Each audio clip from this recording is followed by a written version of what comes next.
श्री कृष्ण लीला पुरुषोत्तम भगवान, श्रीमद् भगवद गीता।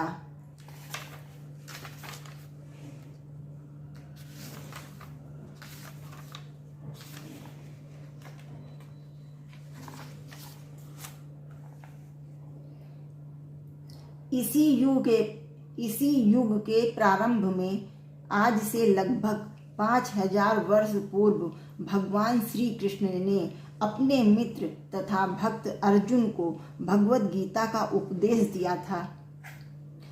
उनकी यह वार्ता, जो मानव इतिहास की सबसे महान दार्शनिक तथा धार्मिक वार्ताओं में से एक है, उस महायुद्ध के शुभारंभ के पूर्व हुई, जो धृतराष्ट्र के 100 पुत्रों और उनके चचेरे भाई पांडवों या पांडु पुत्रों के मध्य होने वाला भ्रात घातक संघर्ष था। धृतराष्ट्र तथा पांडु भाई भाई थे, जिनका जन्म कुरु वंश में हुआ था और वे राजा भरत के वंशज थे, जिनके नाम पर ही महाभारत नाम पड़ा।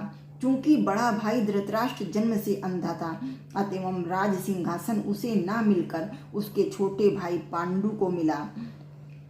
पांडु की मृत्यु के अल्पायु में ही हो गई, अतएव उसके 5 पुत्र युधिष्ठिर, भीम, अर्जुन, नकुल तथा सहदेव धृतराष्ट्र की देखरेख में रख दिए गए, क्योंकि उसे कुछ काल के लिए राजा बना दिया गया था। इस तरह धृतराष्ट्र तथा पांडु के पुत्र एक ही राजमहल में बड़े हुए। दोनों को ही गुरु द्रोण द्वारा सैन्य कला का प्रशिक्षण दिया गया और पूज्य भीष्म पितामह उनके परामर्शदाता थे। तथापि धृतराष्ट्र के पुत्र, विशेषतः सबसे बड़ा पुत्र दुर्योधन, पांडवों से घृणा और ईर्ष्या करता था।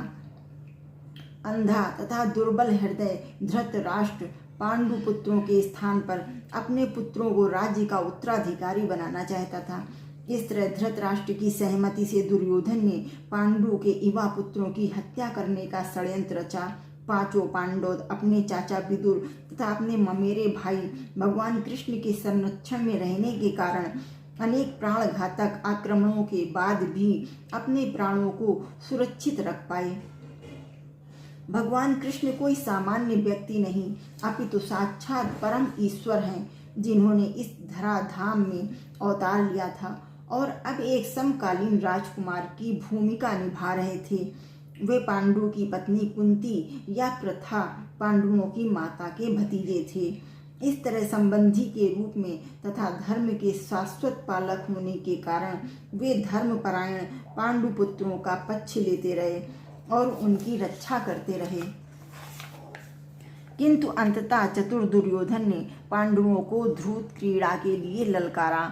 उस निर्णायक स्पर्धा में दुर्योधन तथा उसके भाइयों ने पांडवों की सती पत्नी द्रौपदी पर अधिकार प्राप्त कर लिया और फिर उसे राजाओं तथा राजकुमारों की सभा में निर्वस्त्र करने का प्रयास किया।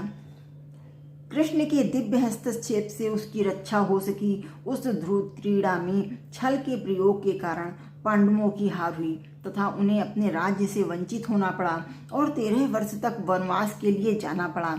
वनवास से लौटकर पांडवों ने धर्म सम्मत विधि से दुर्योधन से अपना राज्य मांगा, किंतु उसने देने से इनकार कर दिया।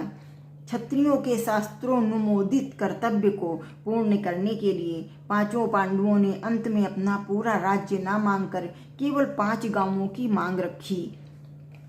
किंतु दुर्योधन सुई की नोक भर भी भूमि देने के लिए सहमत नहीं हुआ। अभी तक तो पांडव सहनशील बने रहे, लेकिन अब उनके लिए युद्ध करना असंभावी हो गया। विश्व भर के राजकुमारों में से कुछ धृतराष्ट्र के पुत्रों के पक्ष में थे तो कुछ पांडवों के पक्ष में। उस समय कृष्ण स्वयं पांडु पुत्रों के संदेशवाहक बनकर शांति का संदेश लेकर धृतराष्ट्र की राजसभा में गए। जब उनकी याचना अस्वीकृत हो गई तो युद्ध निश्चित था।